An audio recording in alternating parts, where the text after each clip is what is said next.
Não é por acaso que a Nigéria, com uma população de mais de 200 milhões, se tornou o primeiro campo de testes global para a implementação de moedas digitais do Banco Central, conhecidas como CBDC. A Nigéria não é só o país mais rico do continente africano, onde os globalistas estão fazendo seus planos. A Nigéria também possui reservas significativas de hidrocarbonetos, metais e pessoas muito talentosas. Por estas e outras razões, os globalistas veem a Nigéria como um país que pode se tornar um exemplo para o resto dos países mais pobres ao redor do mundo. Esses globalistas de Davos, que estão presentes na Nigéria há algum tempo, sentem que se não cuidarem da Nigéria, os russos, presentes lá desde a era soviética, cuidarão. Além disso, os interesses políticos da Nigéria também estão sendo buscados pelos chineses, que têm construído cada vez mais estradas de ferro, aeroportos e empresas de minério na Nigéria, ao mesmo tempo que cultivam boas relações com líderes tribais e políticos do país. Em 25 de outubro de 2022, um ano após o referendo nacional sobre o estabelecimento do CBDC na Nigéria, no qual 99,5% dos cidadãos votaram contra a digitalização da moeda, o então presidente do país, Muhammadu Buhari, da tribo Fulani, emitiu um decreto que, apesar da oposição da maioria do país, causaria uma revolução financeira. Em dezembro do mesmo ano, o governo de Abuja lançou um ataque total ao dinheiro. A situação assemelhava-se aos acontecimentos de 2016 na Índia, quando o governo também desmonetizou as notas de maior valor. O então governador do Banco Central da Nigéria anunciou que até o final de janeiro deste ano, posteriormente prorrogado até 10 de fevereiro, que a Nigéria faria a transição completa do dinheiro físico, Naira, para o Enaira, a moeda digital do Banco Central. As pessoas então foram obrigadas a transferir os seus haveres em dinheiro para o CBN, que os serviria sob o novo regime monetário. A ordem executiva foi executada pelo então governador do Banco Central, Goody Emefiele, da tribo Igbo, um general e o único cristão na elite governante islâmica do país. Fontes bem informadas afirmam que as orientações, tanto em termos como de supervisão de digitalização da moeda, foram fornecidas pelo Fundo Monetário Internacional, FMI, e pelo Fórum Econômico Mundial, FN.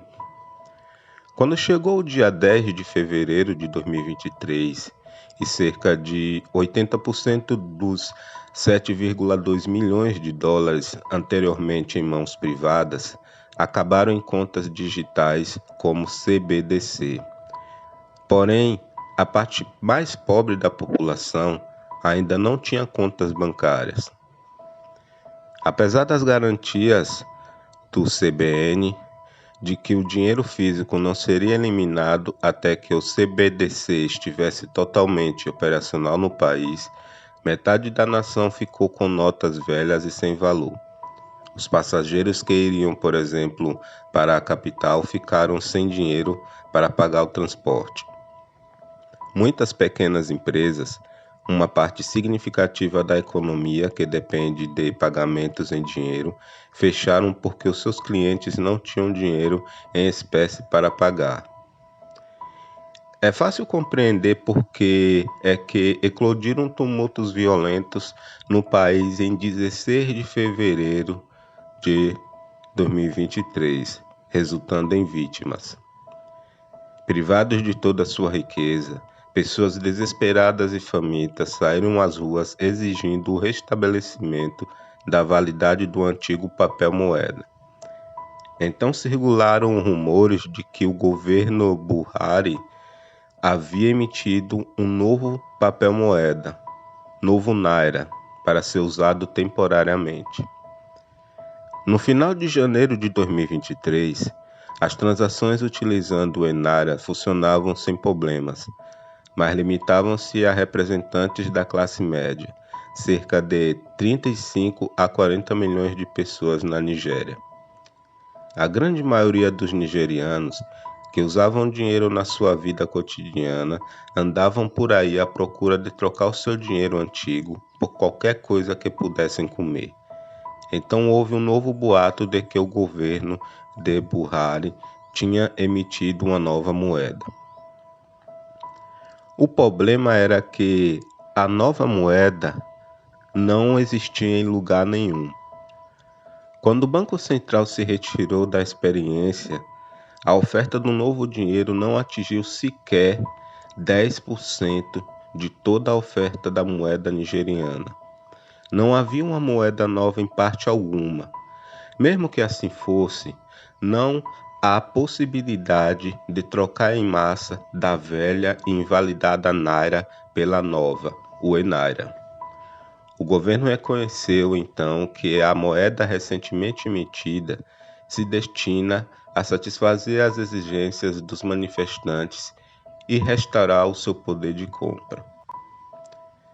Mesmo os nigerianos mais brilhantes não conseguiram compreender como é que o governo planejava eliminar o dinheiro existente e emitir um novo apenas algumas semanas antes das eleições gerais, marcadas para 24 de fevereiro de 2023. O governo não arriscou uma derrota no meio do caos? A resposta é não.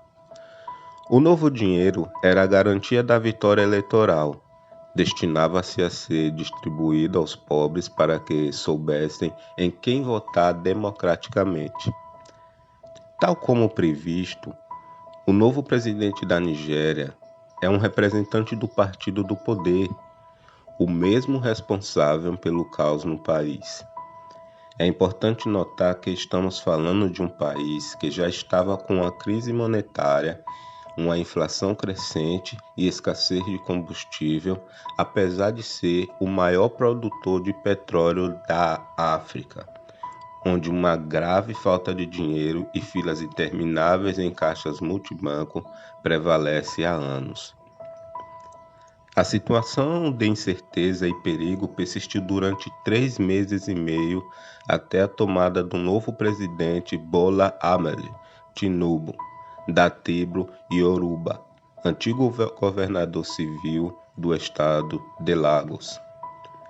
Em 29 de maio de 2023, aproximadamente 108 dias após a eliminação efetiva do dinheiro, o presidente Tinubu restaurou a validade da moeda antiga justamente com a nova Naira e a Enaira. O que levou Tinubu a fazer isso? Será que foi forçado pelos superintendentes do FMI, do Fed ou talvez do FEN? Se assim for, por que demoraram 3 meses e meio a condenar 100 milhões de pessoas à fome? Os observadores políticos em Abuja acreditam que ninguém interveio. O presidente Bola Tinubu pôs fim à experiência e manteve sua posição. Depois de invalidar o CDBC, Tinubu ordenou uma investigação no CBN, Banco Central Nigeriano, resultando na detenção sem precedentes do ex-governador Godwin Emefiele em 10 de junho de 2023. No final de julho, o tribunal o libertou da custódia, mas o Serviço de Segurança o prendeu novamente e mantém sob custódia. A investigação está em andamento. Protetores influentes do FMI e até da Casa Branca, que destacaram a Nigéria como o estreante global da digitalização monetária, permanecem até hoje em silêncio. Da perspectiva do início da experiência monetária da Nigéria, parece que o governo de Abuja não tinha apetite nem um plano claro para essa digitalização. Os conselheiros do Fórum Econômico Mundial, FMI, ou talvez mesmo do Gabinete da Indústria e da Segurança, também não tinham um plano, apesar da sua forte adesão às estratégias de digitalização. Por que é que estes supervisores não reagiram e travaram a digitalização? Havia um outro propósito para isso? Privar 100 milhões de pessoas dos seus meios para viver durante 3 meses e meio equivale a um genocídio. No entanto, uma tragédia não ocorreu. Como é que os nigerianos pobres sobreviveram durante 3 meses e meio sem dinheiro, reservas ou qualquer ajuda do Estado? Bem, os nigerianos, ao contrário da maioria dos residentes dos países do Grupo dos Sete, não acreditam numa palavra que os seus representantes governamentais dizem. Sentindo-se novamente enganados, quando ficou claro que nem a antiga nem a nova Naira funcionavam, as pessoas saíram às ruas, tiros foram disparados e algumas pessoas morreram. Em resposta às recusas em aceitar o seu dinheiro antigo, invalidado no final de janeiro, as pessoas sem contas bancárias, dinheiro legal ou quaisquer poupanças responderam aos métodos tradicionais, permuta e crédito comercial. Os detentores de palito de fósforo, por exemplo, trocavam-nos por inhame com os agricultores. Os produtores de sabão negociaram por combustível e os proprietários de pequenas empresas concederam prazos de créditos mais antigos aos seus contratantes. Professores e faxineiros das escolas locais buscavam ajuda, principalmente a alimentação das famílias dos seus alunos. Será que o caso da Nigéria ajudará outros banqueiros centrais e cidadãos globais a chegar a uma conclusão semelhante? Aguardamos o próximo capítulo dos CBDCs.